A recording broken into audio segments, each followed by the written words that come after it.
Ob es da 0,01 geben, lohnt sich das überhaupt? Auf Level 81 bekommst du ganz sicher keine 0,01 von Vatankas.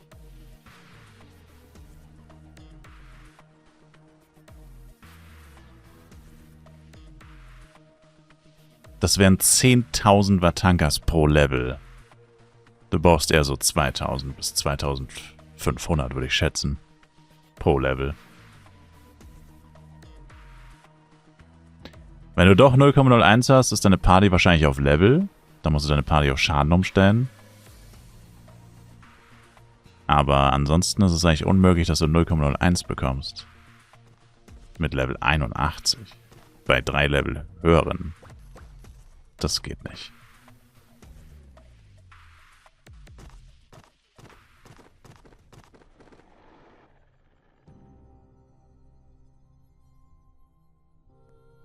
Aber an für sich kannst du es nicht ändern, ja.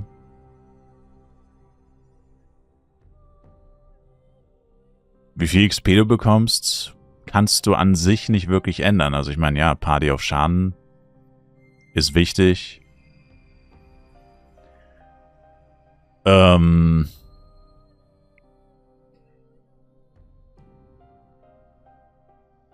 Amplis, NPCs, auch wichtig. Aber grundsätzlich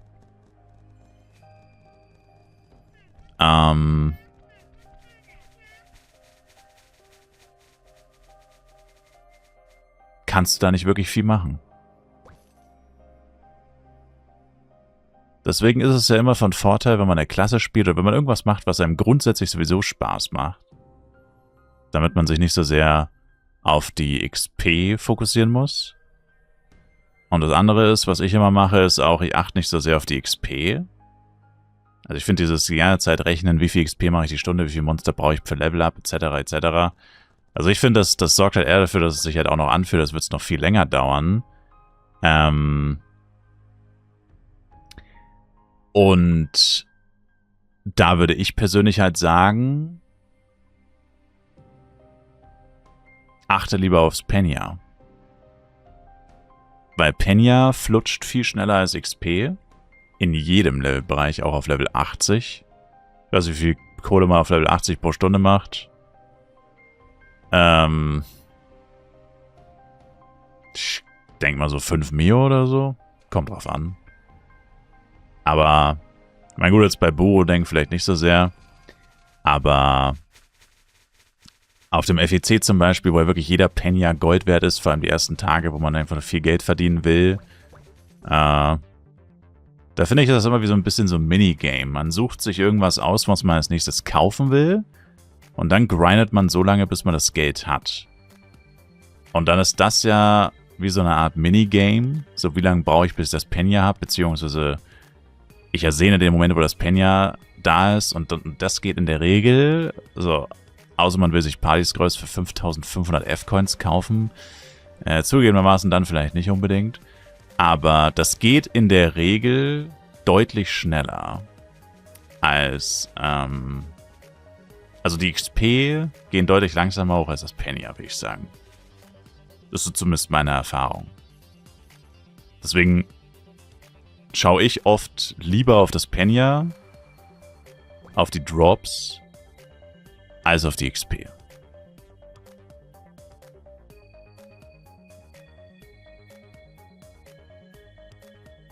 Aber die allermeisten Menschen gucken nur auf die XP und ja, sind die ganze Zeit nur an die XP-Leiste gekettet. Aber meine persönliche Erfahrung ist, dass das halt die Motivation absolut zerstört. Vor allem, wenn man halt gerade in einem Levelbereich ist, wo es halt immer nicht mehr so schnell geht. Dann sollte man halt einfach auf was anderes achten. Sich schöne Gedanken machen. Und sich nicht von den XP demotivieren lassen. Aber das können die meisten Menschen nicht, I know. So 0,03 Quests gibt es keine. Ich meine, es bringt dann eher mehr, wenn ich Small Luya mache, die wenigstens 0,07 geben. Nein, weil die sind 10 Level über dir, das heißt, dein Damage ist absolut beschissen bei Luyas, also warum willst du da hingehen? Du brauchst 3-mal so lange für einen Luya, du kriegst aber nicht die 3-fache XP, also warum willst du zu Luya gehen? Das ergibt überhaupt keinen Sinn.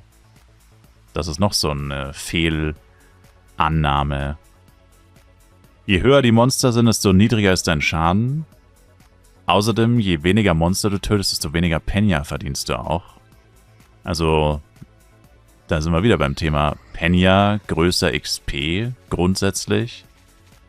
Wenn du mehr Monster tötest, droppst du mehr Items, verdienst also mehr Penya. Und die XP ist in aller Regel gleich oder sogar besser, wenn du mehr Monster tötest. Komplett, ich meine, also pauschal kann man das sowieso nicht sagen. Weil das hängt wieder von vielen verschiedenen Faktoren ab, wie deinem Equipment und so. Welche Klasse spielst du, wie viel Damage machst du, etc. Aber grundsätzlich, einfach nur aufs Penya gesehen, ist mehr Monster töten immer besser als weniger Monster töten. Und für gewöhnlich ist es nicht besser, einfach zu höheren Monstern zu gehen. Außer man hat sehr gutes Equipment. Und die Kill-Time ist bei höheren Monstern genauso wie bei niedrigeren Monstern. Aber welche Schwelle es sich nicht mehr lohnt, zu höheren zu gehen? Ja, wie gesagt, das kann man nicht sagen. Das ist unmöglich. Woher soll ich das wissen? Dafür müsste ich wissen, wie viel Schaden machst du, wie viel Hits brauchst du pro Mob. Also das muss man selber gucken. Das kann man nicht sagen. Deswegen ist diese Frage nach, zu wie viel Level höheren Monstern soll ich gehen, die ergibt keinen Sinn, weil das kann dir keiner sagen, außer du selbst. Das kannst ja nur du wissen. Du musst zählen im Endeffekt für einen normalen Vatanka, bei der nicht jeden Schlag geblockt hat, also einfach ein Vatanka, der jeden Hit abkriegt. Wie viele Hits brauchst du? Und dann gehst du zu den anderen Monstern, zu der zweiten Option, welche auch immer das ist. Guckst, wie viele Hits brauchst du da?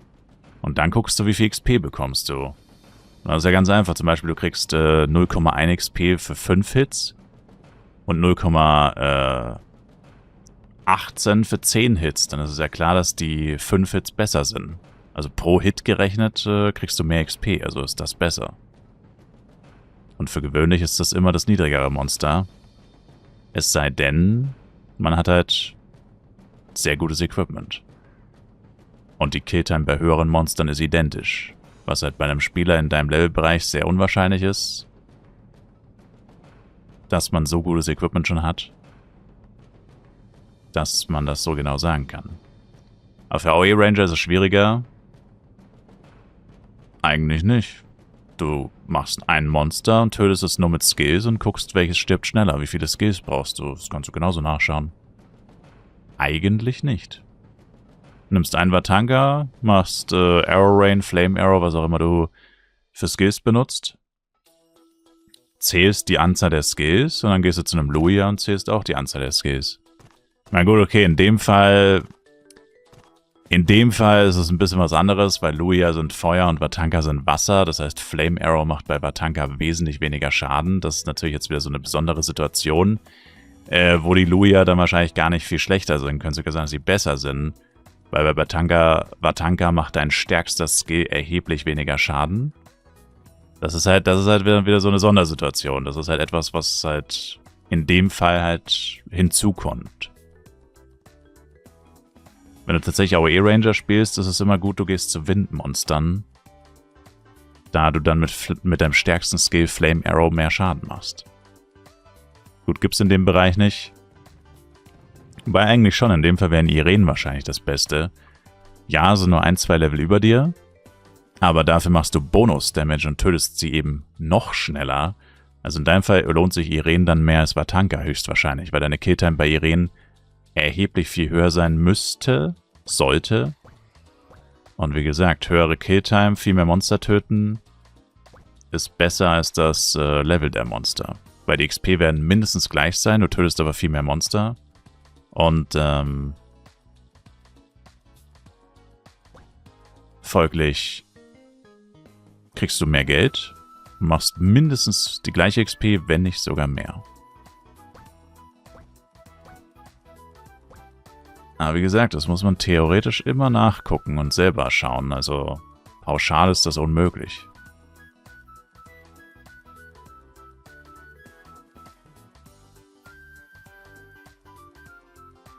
Die spawnen zu langsam. Das ist ein subjektives Gefühl, dass die Monster spawnen alle gleich schnell. Und der Irene-Spot ist extrem klein. Also eigentlich ziemlich gut, was das angeht. Das heißt, man hat nur kurze Laufwege zwischen den Spawns. Luia ist besser, aber Luia hast du auch keinen Bonus-Damage.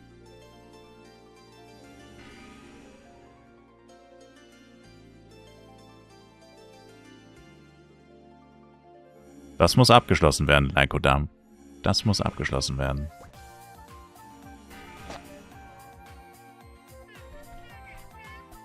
Tanky, das muss abgeschlossen werden, Sir.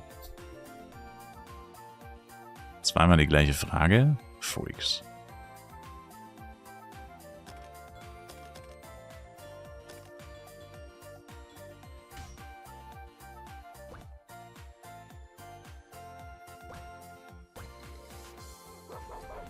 Alo Balo, was geht ab?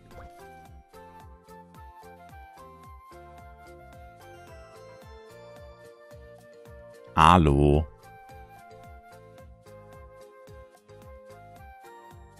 Und dachte, aus deiner Erfahrung weißt du circa 5 Level über deinem eigenen Level.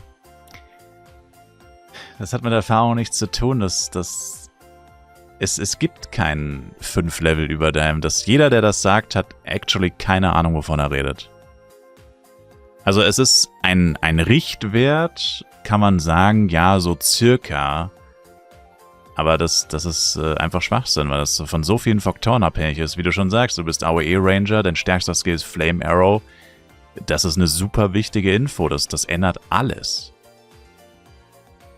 Als AOE Ranger willst du eigentlich hauptsächlich nur bei Windmonstern grinden, weil du machst so viel mehr Schaden, das ist insane. Du machst quasi doppelt so viel Schaden bei Windmonstern, das ändert alles. Das ändert alles, was du jemals dazu sagen kannst, zu der Thematik. Weil wenn pauschal jemand sagt 5 Level, dann levelst du bei Wassermonstern mit Flame Arrow. Das ergibt ja überhaupt keinen Sinn. Das wäre absolut falsch und schlecht und du wärst viel langsamer.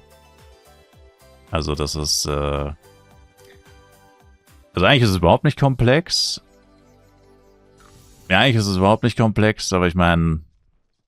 Klar, wenn man jetzt nicht so deep drin ist, wie jetzt ich oder so, dann sieht man das vielleicht nicht so offensichtlich, wie ich das sehe. Doppeltrip. Aber, wie gesagt, das ist ultra individuell. Also pauschal kann man schon sagen, so um die 5 Level, aber diese Info bringt eigentlich überhaupt nichts, weil, wie gesagt... Auch Elementor zum Beispiel. Elementor wäre ich immer zu Feuermonstern, Ranger wäre immer zu Windmonstern. Das sind schon mal 2 Klassen, die wirklich locked in sind aufs Element. AOE Ranger, besser gesagt. Das sind schon mal 2 Klassen, die einfach zwingend auf das Element achten sollten. Wassermonster möglichst vermeiden als Ranger. Blitzmonster möglichst vermeiden als Elementor.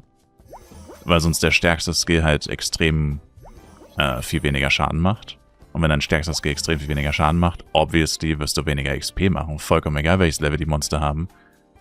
Das sind einfach Tatsachen. Da bringt dir dann so eine 5-Level-Regel, bringt dir dann gar nichts, weil die ist ja dann einfach falsch. Und auch Klassen, die keine Element-Vorteile haben, oder keine so enormen wie Ranger und Elle, da muss man dann zumindest gucken, wie sieht es mit den Hits aus. Wie viele Hits brauche ich? Ist da der ausschlaggebende Punkt. Also ich habe ein Video drüber gemacht, wo ich das aufzeige und ich finde, wenn man sich das anguckt, dann müsste man es eigentlich am besten verstehen. Je höher die Monster sind, desto niedriger ist dein Schaden. Die Monster geben aber nicht im gleichen Maße mehr XP. Also kommt drauf an. Es gibt schon Schnittstellen, wo das so ist. Also zum Beispiel, wenn du von Darkon 3 Wüste auf Astraea wechselst, geben die Monster viel mehr XP. Oder wenn du von Astraea auf Coral Island wechselst, als 1v1 zumindest, geben die Monster auch plötzlich viel mehr XP, weil dann der XP-Bonus angehoben wird für 1v1s und so weiter. Also es gibt natürlich immer ein paar Besonderheiten, wo das dann schon mal anders ist. Also wo man dann schon mal sagt, okay, die Monster sind zwar, was weiß ich, 8 Level über mir, aber sie geben literally doppelt so viel XP oder so. Das kann schon mal sein, aber die Regel ist das auf jeden Fall nicht. In der Regel sind so hohe Monster nur was für Leute, die wie gesagt auch das entsprechende Equipment haben, aka die gleiche Killtime wie bei den niedrigen Monstern haben.